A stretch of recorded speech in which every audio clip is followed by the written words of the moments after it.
ஆனந்தி வணக்கம். நிச்சயமாக மணிமுத்தாறு அருவியில் 33 நாட்களுக்கு பிறகு சுற்றுலா பயணிக்கு மகிழ்ச்சியான செய்தி இன்று வெளியாகியுள்ளது என்றே குறிப்பிடலாம்.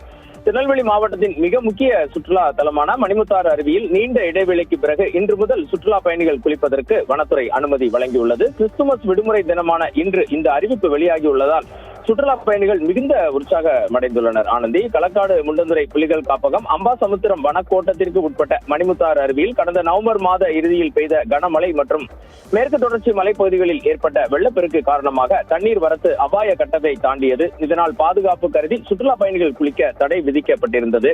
தற்போது மழையின் தாக்கம் குறைந்து அருவியில் தண்ணீர் வரத்து சீராகி உள்ளதால் இன்று 25ஆம் தேதி கிறிஸ்துமஸ் நாள் முதல் பொதுமக்கள் மற்றும் சுற்றுலா பயணிகள் சூழல் சுற்றுலாவின் அடிப்படையில் குளிக்க அனுமதி வழங்கப்படுவதாக அம்பாசமுத்திரம் வனச்சரக அலுவலர் தற்போது அதிகாரப்பூர்வமாக தெரிவித்துள்ளார்.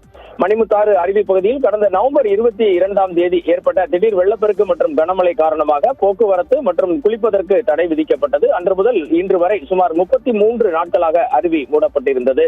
இன்று மீண்டும் அருவி திறக்கப்பட்டுள்ளதால் மணிமுத்தாறு அணை மற்றும் அருவி பகுதிகளுக்கு வரும் சுற்றுலா பயணிகளின் எண்ணிக்கை அதிகரிக்கும் என எதிர்பார்க்கப்படுகிறது. மணிமுத்தாறு அருவிக்கு செல்பவர்கள் வனத்துறையின் பாதுகாப்பு விதிமுறைகளை கடைபிடிக்க வேண்டும் என்றும் பிளாஸ்டிக் பொருட்களை வனப்பகுதிக்குள் கொண்டு செல்ல வேண்டாம் என்றும் வனத்துறை சார்பில் கோரிக்கையும் விடப்பட்டுள்ளது.